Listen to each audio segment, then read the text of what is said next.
저는 언제부터인가 다림질하기가 대단히 싫더라고요. 군대 갔다 오신 분들은 알지만 군대 갔다 오면 다림질을 아주 칼같이 배웁니다. 뭐 요즘 군인들은 휴가 나가서 이렇게 보니까 군복들이 저 군대 생활 때보다는 칼같이 안 되고 그냥 아무렇게나 그냥 입더라고요. 휴가 나간다, 외박 나간다 그러면 정말 손으로 이렇게 만지고 길 정도로 아주 그냥 몇 줄씩 바지도 마찬가지고 윗도리도 마찬가지. 저는 뭐 이렇게 양복을 모든 사람들 대비해서 이야기한다면 자주 입는 건 아니지만 그래도 자주 입는 편에 속합니다.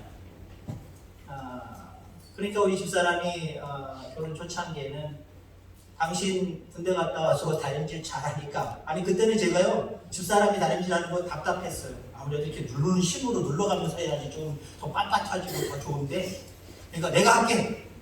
제가 하기 시작을 했습니다. 어느 순간부터 귀찮아지더라고요. 안 했어요. 집사람이 아이고 그렇게 하고 어떻게 올라갈, 벗어! 내가 해줄게 다시. 예배드리기 전에 빨리 탁 다져주고 그래요. 그래서 저 사람들이 어느 순간에는요, 요즘은 안 그랬지만 중간에 어떤 시기 때 그 순간에 나도 안 다릴래. 다 커밍아웃을 하는 겁니다. 못하겠다. 어떤 때는 다리지 않은 모습으로, 여러분들 티는 안 났겠습니다. 여기서는 그렇지 않았죠. 다른 때에서 목회할 때 어떤 때는 다리지 않는 와이셔츠를 입고 나올 때가 있었어요. 특정한 어떤 한 사람을, 제가 여러분들이 아는 사람을 얘기하는 건 아니니까요. 우리 목사님들 중에도요, 저쪽 다른 식사, 다른 모회에서 목회할 때요, 물론 옷 입는 것도 센스입니다. 옷 입는 것도 센스인데, 그분은 센스를 일단은 뒤로 하고 옷을 너무 아무렇게나 입으세요. 와이셔츠도 깨제제 하시고요, 쭈글쭈글하고요, 모임 같은 데 오는데, 예배드리는 모임인데, 양복도 앞뒤가 안 맞는 거, 위아래가 제대로 안 맞는 그런 와이셔츠 반대로 입고 오시고요, 꼬깃꼬깃하기까지 하고요, 어디에 막 찢어져 있는 것도 있고요, 어디에는 뭐가 막 묻어 있는 것도 있고요, 그렇게 입고 오시더라고요. 그래서 죄송하지만 목사님 같이 하면 저걸 왜 저럴까? 왜 저럴까? 글쎄요, 그것 때문에 목사다, 그것 때문에 목사가 아니다라고 판단할 수는 없어요. 자, 여러분들 옷 입고 다닐 때 그냥 입고 다니십니까? 그것도 귀한 자리에 간다라고 하면 좋은 옷을 꺼내서 아마 드라이클리닝을 맡기셔서 곧 날 입으시든지, 아니면 여러분들이 손수 관리할 수 있다고 한다면 다림질이라든가 이런 것을 이용을 해서 아마 깨끗하고 그리고 꾸깃꾸깃하지 않게 그렇게 해서 갈 겁니다. 저도 달라요. 속에 막 꾸깃꾸깃한 모습이 있으면요, 더운 여름날 이거 벗지 못해요. 그냥 꼭 잠고 있어요. 왜요? 안 다닌 거 티날까 봐. 밥 먹거나 이럴 때는 좀 벗고 있으면 얼마나 좋아요. 뒤에 안 다닌 게 티가 나고, 안 다닌 게 티가 나고, 그러면 안 벗어요. 뭔가 가슴을 쫙 피는 그런 게 없어요. 뭔가 웅크려들고 괜히 누가 알아보면 어떡하나 그래요. 근데 속옷이지만, 속에 있는 이 와이셔츠지만 이걸 쫙 다려 입으면요, 그냥 왠지 모르게요, 그냥 떳떳해요. 자신만만해요. 여러분들 마음도 그렇고 여러분들 얼굴도 그렇습니다. 오늘 아침에 옷 다림질하고 오신 분 한번 손 들어보세요. 아니면 여러분들 얼굴 다림질하고, 큰일 날 소리 하는 얼굴 하상이더라고. 얼굴 다림질 하신 분 한번 손 들어보세요. 다림질 하셔야 됩니다. 매일 아침마다 일어나서 여러분들 옷은 다림질 안 해도 돼요. 그날 무슨 특별한 행사가 있고 무슨 일이 있으면 미리 전날 빨아놔야 되고 다림질 해놔야 되겠지만, 아침에 일찍 일어나서 다림질 해야 되겠지만, 다림질 안 해도 괜찮아요. 요즘 옷들은 콕콕 털어가지고 잘만 말리면 다림질 안 해도 그냥 입을 수 있는 옷들 많아요.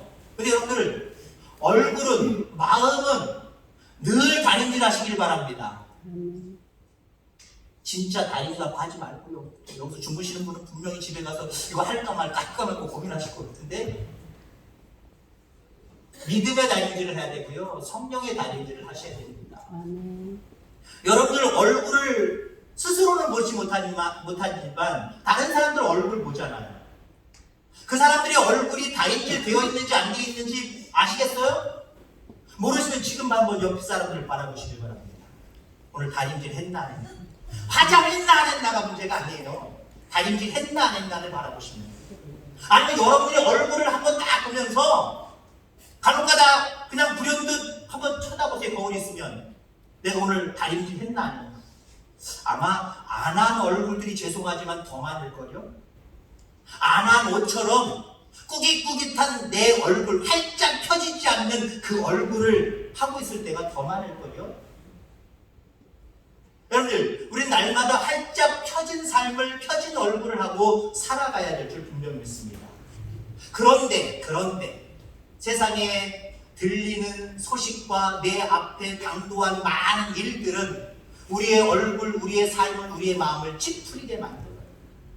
아유, 저는 웃으면서 활짝 펴진 얼굴로 살고 싶은데 자식이 왼수야. 들리는 소문에 자식 때문에 속상해하고, 아는 사람들 때문에 속상하고, 나는 좀 웃는 모습으로 살아가려고 하는데 내 앞에 내가 행하는 모든 일들이 제대로 안 되고 막히고 어려워지고 어려움을 당하고, 그럴 때 여러분들, 나도 모르게 얼굴이 찌푸려져요. 얼굴이 찌푸려져요.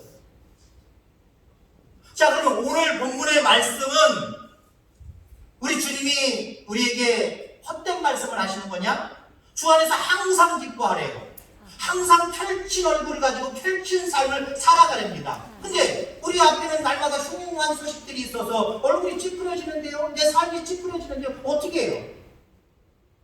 그런데 여러분들, 오늘 본문을 기록하고 있는 바울의 삶을 한번 바라보시기 바랍니다. 그는 정말 활짝 펴진 삶을 살았어요. 물론 사실 그 바울이 사울이었을 때 다메섹 도상에서 예수님을 만나기 전에는요, 제사장을 위해서 일했어요. 그가 가지고 있는 모든 환경이 웃을 수 있는, 행복할 수밖에 없는 조건들을 다 가졌어요. 근데 그러한 삶을 살면서도 그는 활짝 펴진 인생 살지 못했거든요. 웃는 얼굴로 기쁜 모습으로 살지 못했거든요. 근데 다메섹 도상에서 예수님을 만난 순간부터 그 인생은 겉으로는 오히려 고난, 십자가, 십자가는 예수님처럼 진 건 아니지만 십자가, 그리고 매맞음, 침뱉음 당하고, 감옥에 갇히고, 유배당하고, 이런 인생을 살아가요.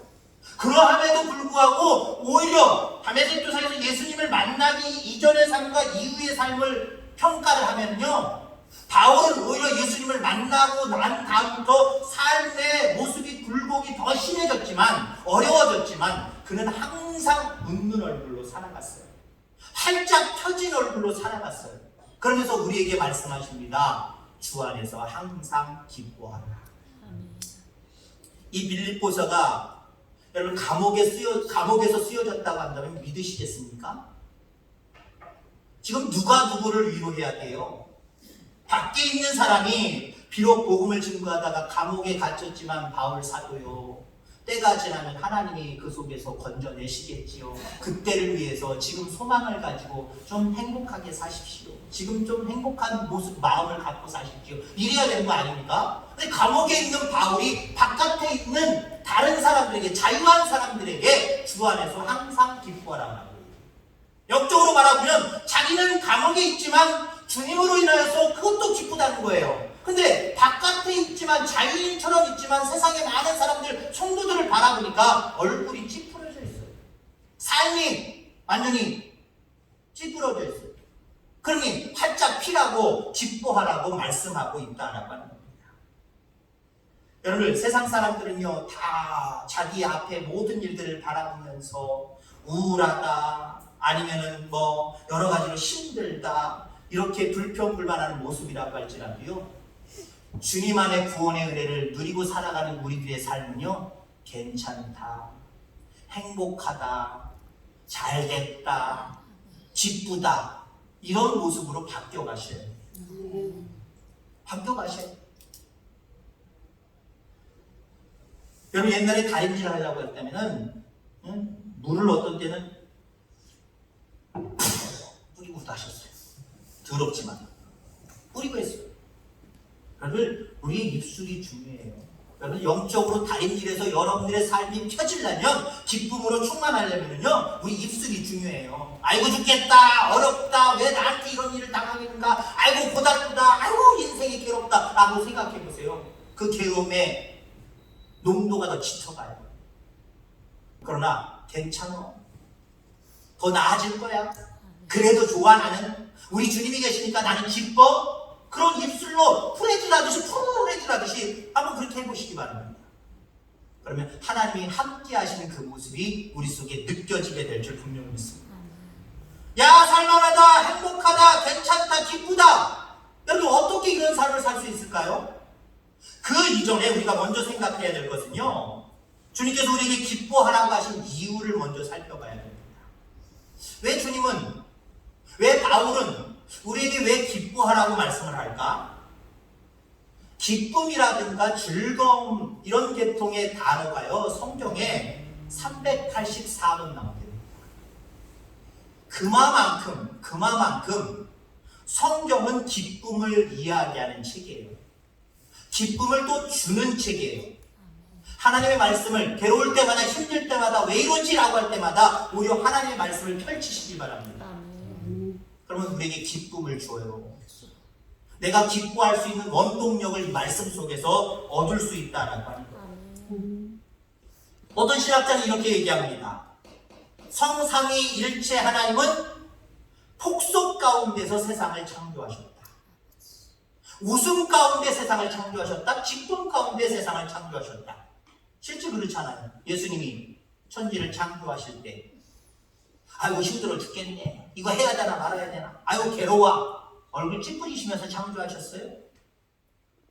폭소 가운데, 그 신학자는 폭소 가운데, 그냥 웃음이 아니에요, 그냥 기쁨이 아니에요, 폭소 뭡니까 여러분들?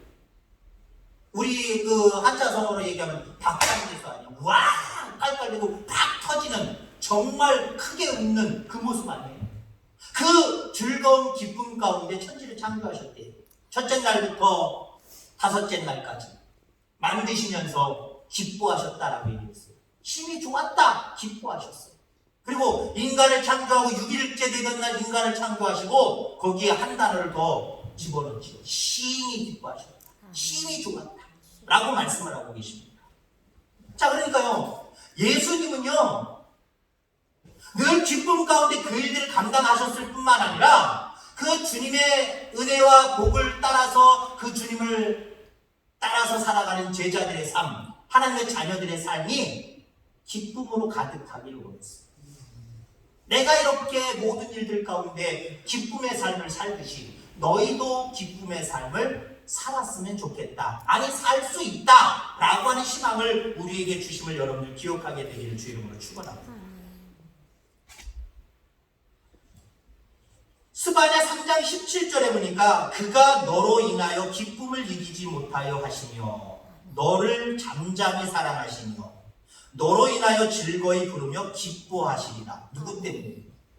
우리로 인하여 즐겁고 기쁘고 행복하시대요. 우리가 뭔데? 죄인인데. 하나님 말씀 안 들어도 아주 안 듣는, 그냥 이렇게 빠져나가고 저렇게 빠져나가고, 예전에는 죄악 가운데 살면서 영원히 징계받을 수 없는 자들인데 구원의 은혜 가운데 구원해 주셨지만 그 구원의 은혜 가운데 정말 열심으로 주일 감당하면 좋은데 여전히 믿음은 있는 것 같지만 삐질삐질하고, 죄송해요, 삐질삐질이라는 단어를 썼어요. 그럼 깐족깐족이라는 단어를 쓸까요? 삐질 빠져나가고 안 하려고 하고, 그런 우리가 뭐가 좋으셔서, 그리고 조금씩 나아지는 그 모습을 보시면서 예수님은 아이고 저거 어떻게 써먹나 그러지 아니하시고 우리의 그런 어린 연약한 믿음을 보시고도 우리를 통해서 기뻐하시고 즐거워하신다는 거예요. 자, 여기 보면은 이 스바냐 3장 17절을 공동 번역에서 번역한 내용을 보면은요, 명절이라도 된 듯 기쁘게 더덩실 춤을 추시리라 라고 이야기합니다. 우리 때문에, 우리를 바라보실 때 명절에 새 옷 입고 정말 기분 좋아서 춤추는 것처럼 그렇게 춤추신대요. 그게 주님의 기쁨이고요. 또 우리가 감당해야 되고 우리가 살아가야 될 참된 기쁨임을 기억하시기 바랍니다. 남들이 웃으라 그래서 저거 참 웃는 거 이게 아니라요. 정말 더덩실 춤을 추는 것 같은 기쁨이 우리 속에서 회복돼야 돼요. 충분히 이런 기쁨을 가지고 우리는 살아갈 수 있다라고 하는 겁니다. 왜요? 우리의 예수님이 우리의 기쁨의 근원이 되시기 때문에. 예수가 함께 계시니 시험이 오나 겁없네. 기쁨의 근원 되시는 예수를 위해 삽시다. 기쁨의 근원이 되시는 그 예수님을 바라보고 그 예수님을 위해서 살아가면 우리도 참된 기쁨, 활짝 펴진 삶, 이 삶을 살 수 있다는 거예요. 자, 그런데 그럼에도 불구하고 그럼 왜 우리는 기뻐하지 못하고 살아가느냐라고 하는 겁니다. 왜 얼굴이 펴지지 않고 왜 찡그리는 삶을 살아가느냐라고 하는 거예요. 활짝 웃는 것보다는 더 찡그리는 삶이 왜 더 많으냐는 거예요. 두 가지 원인이 있어요. 첫째는요, 염려 때문에 그래요. 염려 때문에. 여러분, 염려 안 하시는 분 한번 손 들어보세요. 나는 아무 염려 없습니다. 저도 손 못 들겠어요. 여러분들 손 들어보세요 하고 제가 이렇게 물어보니까 제가 지금 손 들고 있는 거죠. 이 대답 앞에 저도 손 들 수 없어요. 저도 알게 모르게 염려되는 게 많아요. 염려되는 게 많아요. 그래서 우리 얼굴이 활짝 펴지지 않는 겁니다. 활짝 펴지지 않는 겁니다. 나에게 구원을 베풀어 주신 하나님 앞에 왔는데도 그 안에서 기쁨으로 지금 예배하는데도 집에 뭐 두고 온 거 생각나시죠? 해결 안 되고 지금 그래도 덮어놓고 온 거 생각나시고 여기 어떻게 되려나 저렇게 되려나 걱정되시죠? 여러분들, 우리가 걱정, 염려증이 있습니다. 염려증. 정말 이 염려증이라는 건 뭐냐면요, 작은 일이나 그다음에 걱정하지 아니해도 될 일들을 걱정을 많이 하는 게 염려증이에요. 우리 인간에게 이 염려증이 너무 많대요. 그리고 여러분들, 행복 만족도를 조사할 때 보면은요, 이 염려증이 없으면 없을수록 행복도가 높답니다. 보세요. 미개발국가나 미개한 나라들, 후진국들 조사하면 이런 사람들이 세계 1등, 2등이에요. 그 나라가 행복, 만족, 삶의 만족도에서 그 사람들이 1등, 2등이에요. 우리처럼 좋은 집에 살지 않고 빗물이 뚝뚝뚝뚝 떨어지는 그 이파리 같은데 그런 데 살아도요, 맨 땅에 그냥 잠을 자고요. 침대가 아닌 맨 땅에 잠을 자고요. 그 사람들은 염려가 없으니까 하루하루가 기쁜 거예요. 근데 우리는요, 좋은 침대에서 자고 좋은 집에서 자고 좋은 차를 불리고 다니고 또 좋은 환경 속에 있어도요, 염려가 많으면 많을수록 그거 아무 소용없어요. 그 염려 때문에 걱정하고 그 염려 때문에 기쁨의 삶을 살지 못하는 그런 모습들을 우리가 바라보게 됩니다. 염려를 헬라어로 보면은요, 마음이 나뉘다라고 합니다. 마음이 나뉘다. 마음을 집중해도 행복할까 말까인데 마음이 자꾸 나뉘어요. 지금 중요하고 소중하고 할 수 있는 일들을 마음이 나뉘었기 때문에 이게 혼잡하다는 거예요. 한마디로 혼잡하다는 거예요. 이 생각 저 생각이 너무 많아서 복잡하다는 거예요. 복잡하면 여러분들 행복하지 않아요. 기쁨의 삶을 살 수가 없어요. 단순해야 행복할 수 있습니다. 우리가 이 건강 염려증이라는 게 요즘 뭐 예전부터도 그랬지만 요즘 많이 대두되고 있는, 사회에 대두되고 있는 이야기거든요. 이게 문제랍니다. 우리나라 사람들 건강 염려증. 조금만 배가 아파도 이게 어디 이상한 거 아니고 암에 걸린 거 아니야? 아닌데도 불구하고 조금만 뭐가 이상하면 그냥 뭐다 생각하고 자기가 다 진단해버려요. 진단해버리고 그것 때문에 염려해요. 근데 여러분들, 이 건강 염려증이요, 40대, 50대, 60대 데이터를 보니까 2016년 데이터를 보니까요, 40대보다는 50대가 더 염려가 많고요, 50대보다는 60대가 더 염려가 많아요. 그 이유는 설명이 안 돼서 제가 잘 모르겠더라고요. 그럼 이 이야기가 뭡니까? 간단하게 얘기하면요, 애들 염려해요. 빌붕이, 사랑이, 칠붕이 살거 걱정해요? 지금 재미나게 놀고 있어요. 엄마나 어떻게 하면 얘들을 잘 입히고 먹이고 잘 살을 수 있을까? 그러면서 노심초사하면서 직장 다니고 일하는 거예요. 애들은 걱정 없어요. 애들은 걱정 없어요. 아무 걱정이 없어요. 하다못해 여러분들 TV 같은데 뭐 이런 거 보면은요, 뭐 어디 사고 나가지고 해외든 어디든 국내든 사고 나가지고 요번에 이런 사고가 나서 뭐 예를 들어서 30대 뭐 소방대원이 죽었습니다. 아니면 40대 소방대원이 죽었습니다. 이런 얘기 나오면서 그 상가집 같은 거 가는 거 뉴스 시간에 보이잖아요. 거기 있는 애들이 막 정겹게 막 놀아요. 알고 보니까 그 죽은 소방대원의 아들이고 딸이에요. 뭐라고 해요, 뭐라고. 죽음이라는 것도 몰라요. 아빠가 영영 돌아오지 않는 것도 몰라요. 그러니까 그들한테는요, 어떻게 보면 철없다라고 볼 수도 있지만, 오늘 말씀을 빗대서 얘기하면요, 걔들은 걱정이 없는 거예요. 염려가 없는 거예요. 염려가 없으니까 우리가 철없다라고 생각하는 그 상황 속에서도 걔는 재미나게 장난감 갖고 논다니까요. 파버리고 논다니까요. 먹을 거 달라고 막 먹을 거 찾는다니까요. 나이가 들어가면 들어갈수록 어때요? 걱정하는 게 많아지잖아요. 머리가 복잡해지잖아요. 단순하게 가져가시길 바랍니다. 어떻게 단순하게 가져가면 되냐면, 주님이 함께 하시니까 됐어. 주님이 함께 하실 거니까 염려 없어. 이렇게 간단하고 그냥 단순하게 가시기를 간절히 바랍니다. 예전에 설교했던 내용의 전체적인 건 생각 안 나고 본문도 생각 안 납니다만은 대략적인 제목이라든가 내용은 제가 생각나는 게 있어요. 단순, 무식, 물음표하고 한 거. 여러분, 단순하면 세상은 무식하다 그러잖아요. 아유, 쟤는 하나밖에 몰라. 아유, 그것밖에 모르냐. 아유, 무식한 거. 그러잖아요. 근데 인생은요, 믿음은요, 단순할수록 좋은 거예요. 믿음은요, 단순한 거예요. 주 예수를 믿으라! 단순해서 믿으면 돼요. 근데요, 예수님 계셔? 선지만물을 하나님이 창조하셨다. 홍해를 뭐 마른 땅, 야, 내 말이 안 돼. 그건 다 꾸며낸 얘기야. 자꾸 머리 굴려보세요. 나 똑똑하다고 머리 굴려보세요. 그 사람들은요, 예수 못 믿어요. 홍해 건넜대. 아멘. 고통스에 건넜대. 믿는 거예요. 단순하게 믿는 거예요. 그게 믿음이에요. 주님이 계시면 돼. 단순하게 생각하시길 바랍니다. 그러면 하나님의 때와 시간이 되면 내가 걱정하고 염려하는 것, 내가 그거 왜 했지? 라고 그냥 지나쳐버리고 이미 해결돼 버려요. 그 속에서 참된 기쁨을 누리게 되는데, 그때 누리지 말고 지금부터 미리 끌어다가 누리시라는 거예요. 염려하지 마시기를 주의 이름으로 축원합니다. 자, 그 다음에 우리가 항상 기뻐할 수 있는 충분한 자격도 있고 배경도 있음에도 불구하고 왜 우리는 기뻐하는 삶, 펼쳐진 삶을 살아가지 못하느냐? 그거는요, 환경을 보기 때문에, 지금 내 앞에 있는 환경을 바라보기 때문에. 베드로가 예수님이 물 위로, 바다에서 배를 타고 왔는데 물 위로 걸어오시는 모습을 보면서 나도 걷게 해주세요. 그럼 믿음은 이렇게 모험을 걸어야 돼요.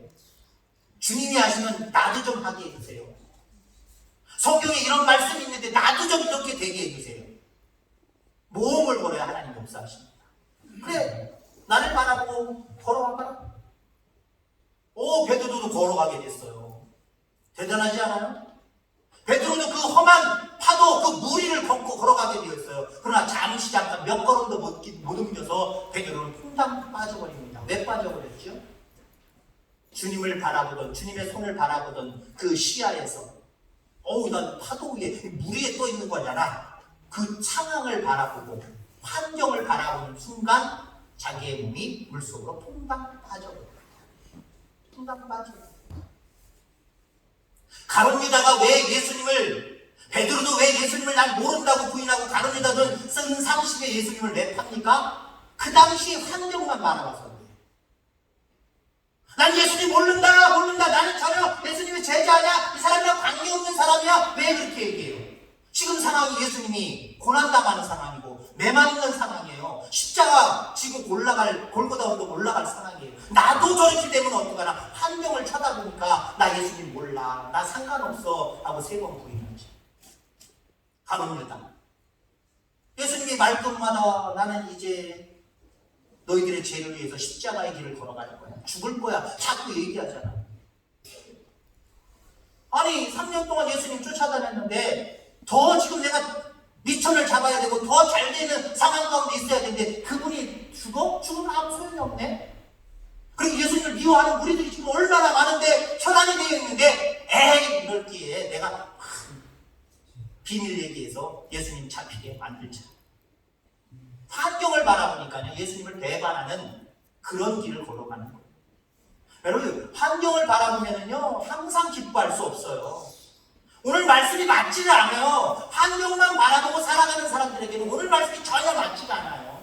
그리고 이 말씀을 증거하면서도 아이고 목사님 어떻게 우리가 항상 기뻐하면서 살아가요. 목사님 아직 인생을 덜 살아보셔도 그러는 가운데 안 그래요. 그러시는 분들은요 아직까지도 말씀을 들으면서도 지금 여러분들이 처해 있는 환경만 생각하는 거예요. 환경만. 아이고 답답해 죽겠네. 아이고 큰일 나 죽겠네. 어떡하면 좋나. 내가 여기 앉아있을 시간이 없는데 아유 빨리 끝나고 가야지. 지금 예배 끝나고 바로 가시는 분들은 그렇게 하는 걸로 제가 생각하겠습니다. 농담이고요.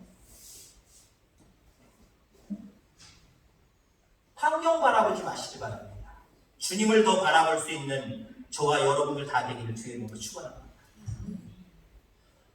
자, 어저께 뉴스 보셨습니까? 어저께 뉴스 대단한 뉴스가 하나 나왔는데 요즘은 코로나 때문에 그거 뉴스 말고요. 여러분 설악산에 가면 흔들바위가 있습니다. 흔들바위. 가서 흔들어 보신 분 계신가? 조금 흔들리긴 얘는 한 10년 이상 전입니다만 흔들리더라고요. 근데요 어저께 일본의 스모 선수들, 씨름 선수들 5명이 거기에 관광을 하다가 그 얘기를 들은 거예요. 가이드한테. 야, 근데 우리 같이 등치 좋은 사람이 5명이 밀면은 야 밀어보니까 조금 흔들리냐. 이거 밀면은 야 이거 굴러갈 것 같은데 한번 해볼까? 자기들끼리 하다가요 그게 굴러 떨어졌어. 굴러 떨어졌어. 목격자에 의하면요 그 혼들바위가 떨어질 때 무슨 소리가 났냐 하면은 자기가 이렇게 인터뷰를 했습니다. 무슨 소리가 났을까요? 뻥이요! 뻥이에요. 진짜 아니에요. 또 집에 가셔서 아니면 마을에 가셔서 우리 목사님이 그러는데 어저께 흔들바위가 설악산 흔들바위가 떨어졌냐? 그러지 마세요. 그럼 웃으셨죠? 지금 웃으셨죠? 아직도 지금 목사님이 무슨 얘기 하나 모르는 사람들은 안 웃고 계세요. 근데 여러분들 즐거운 얘기 들으니까 유머 들으니까 행복하시죠? 여러분 우리를 기쁘게 하는 것들 많습니다. 많아요. 요즘에 또 저도 자격증을 갖고 있습니다만 웃음 치료사들 15초 이상을 웃으면 우리의 뇌는 하나님 어떻게 만드셨느냐? 그걸 진짜로 믿게 한다는 거예요. 15초 이상을 막 웃으면요 내가 정말 행복해서 웃는 줄 착각하고 있대요. 그래서 모든 몸의 기관들이 엔돌핀이 그렇게 돈다는 거예요. 건강해진다는 거예요. 그러니까 무조건 여러분들도요 오히려 속상한 일이 있고 걱정되는 일이 있고 환경이 나쁜 일이 있으면요 다른 사람들 앞에서 하면은 미친 뭐라고 소리 들으니까요 여러분 집에 가셔서 15초 이상을 한번 딱 웃어보세요. 그럼 기분 전환되실 거예요. 근데 오늘 본문이 얘기하는 기쁨은 그런 기쁨이냐? 그런 기쁨 아니에요. 기쁨의 근원 되시는 기쁨의 근원이 누구예요? 예수님이잖아요. 예수님을 위해서 살아가는 그 삶 속에 진정한 기쁨이 있는 거예요. 잠시 잠깐 15초 웃고 이런 즐거운 얘기 들었을 때 웃고 이 정도 웃음이 아니에요. 우리의 평생에 우리의 얼굴이 펴질 수 있는 그 비결은요 예수님밖에 없어요. 그분이 나를 구원해 주셨다는 거예요. 그분이 나와 함께 하신다라는 거예요. 빌립보서 4장 6절 오늘 보면 뒤에 부분에 나올 말씀입니다. 아무것도 염려하지 말고 오직 모든 일에 기도와 간구로 너희 구할 것을 감사함으로 하나님께 아뢰라. 그리하면 모든 지각에 뛰어난 하나님의 평강이 그리스도 예수 안에서 너희 마음과 생각을 지키시리라. 아멘. 그럼 하나님께 맡기는 삶을 살아가시기를 간절히 소망합니다. 베드로전서 5장 7절에 보니까 너희 염려를 다 주께 맡겨버리라. 이는 저가 너희를 돌보십니다. 염려를 맡기면 하나님이 돌보신대요. 맡기는 순간부터 걱정이 없으니까 활짝 웃지는 못하지만 찡그리는 얼굴은 적어도 아니잖아요. 그럼 하나님 앞에 맡기니까 하나님이 돌보시니까 해결해 주시니까 어때요? 그때는 정말 얼굴이 활짝 펴진 기쁨의 삶을 살 수밖에 없죠. 그가 돌보십니다. 그가 돌보십니다. 하나님이 돌보신답니다. 지금 일본 같은 경우는 300명이 넘어가는 것 같아요. 300명이 신종 코로나 그 중에서도 지금 세계의 이목이 집중되고 있는 그 내용이 뭐냐면은 그 프린세스 그 초호화 여객선 있잖아요. 그게 지금 사람들이 내리지도 못하고 거기에 감금된 모습으로 있잖아요. 거기에 얽힌 이야기 중에요. 우리나라 사람들이 거기 지금 14명 타고 있습니다. 9명이 일반 여객 손님들이고 5분이 거기 승무원들 중에 있나 봐요. 14명이 있습니다. 근데 정말 자랑스러운 것은요. 우리나라가 이런 어떤 위생이라든가 방역이라든가 이런 대처하는 것에 대해서 WHO도 지금 놀라고 있고요. 세계 많은 사람들이 한국의 그런 모습들을 대단히 놀라고 있어요. 중국이랑 가까우고 일본보다 우리가 더 가깝잖아요. 우리는 지금 어느 정도 인원에서 소규모 인원에서 지금 정체되어 있어요. 더 이상 발생을 안 하고 있는데 일본은 지금 하룻밤만 자고 나면 몇 명, 몇십 명이 팍팍 늘어나고 있어요. 근데 그 프린세스 호에 어떤 일이 지금 있냐면요. 일본 사람들은 지금 몰래를 받고 있습니다. 올림픽 치르려고 그거 뭐 여러 가지 모습 가운데 부작용이 날까봐 사람들도 못 내리게 하고 있잖아요. 그리고 거기에서 발생한 그 신종 코로나 환자는 우리나라로 잡지 말고 그 외지역으로 잡아달라고 WHO에 돈까지 갖다 바쳐가지고 WHO는 그 사람들 외적으로 지금 잡아놨어요. 일본 사람들이 발생한 게 아니라 다른 외적인 모습으로 잡아놨어요. 우리나라 공항 같은 데 가면 어떤 기자가 공항의 상황을 1분 30초짜리 찍었습니다. 도착하니까 열 적외선불로 열도 재고 마스크도 주고 위생 청결이라고 무료주의도 주고 그 다음에 지나가니까 직원들이 사람들의 손길이 닿을 수 있는 곳마다 다 칙칙칙칙 뿌리면서 계속 쉼없이 방역하고 있고 이 모습을요 자기 SNS에 올렸어요. 그랬더니 100만이 넘었습니다. 조회수가. 세계적으로 100만, 이거 대단한 거거든요. 한국을 좀 부러워해요. 근데 프린세스 호에서 일어나고 있는 모습이 어떤 모습이냐면요. 대한민국, 국민을 얼마나 잘 돌보는지에 대해서도 지금 모범이 되고 있어요. 우리나라만, 거기 지금 세계 몇 개국인지 모르겠어요. 세계 각국의 손님들이나 국적을 갖고 있는 사람들이 거기 많이 들어가 있거든요. 3,800개, 3,500 있어요. 거기 사람이 지금. 그 배 안에. 그 중에 14명이 우리 한국 사람인데, 우리나라만 유일하게 그 사람들을 돌보고 있어요. 우리나라 국적의 사람, 물론 뭐 일본에서 사는 사람들도 있습니다만 돌보고 있어요. 김치도 드려주고, 뭣도 드려주고, 여러 가지 챙겨주고 있어요. 다른 사람들은요, 감금 아닌 감금 생활하면서 나라에서 전혀 대책을 세우지 않아요. 일본 사람들도, 일본 국가도, 일본 그 정치인들도 하나도 돌보지 않고 오직 유일하게 한국 사람들만 지금 두 번째 음식 같은 거나 필요한 것들을 다 집어넣고 있어요. 그러니까 이 사람이, 한국 사람 중에 한 사람이 태극기도 좀 가져다니까. 태극기를 가져다는데 그 바깥에 보이도록 태극기를 걸어놓고 고맙습니다라고 하는 내용의 글을 적었어요. 오직 한국만, 한국 국적을 가지고 한국 국민들만 지금 한국 대한민국의 모습, 대한민국 사람들이 국가에서 돌보고 있다는 거예요. 자부심이 대단해요. 우리나라 요즘 최근에도 무슨 일 있으면 다 비행기 보내가지고 다 해결하고 뭐 납치했어도 그 해결하고 얼마나 국민들을 사랑합니까? 그런 모습이 참 좋긴 좋잖아요. 근데 하나님이 돌보신대요. 아멘. 하나님, 국가, 우리나라 세계적으로도 우리나라 사람들이 국가에서 자국민들을 얼마나 잘 돌보고 보호해주는지 그 지금 세계적으로 지금 어떻게 됐든 간에 불만 있는 사람들이 있겠지만 어떻게 됐든 간에 지금 두각을 보여주고 있어요.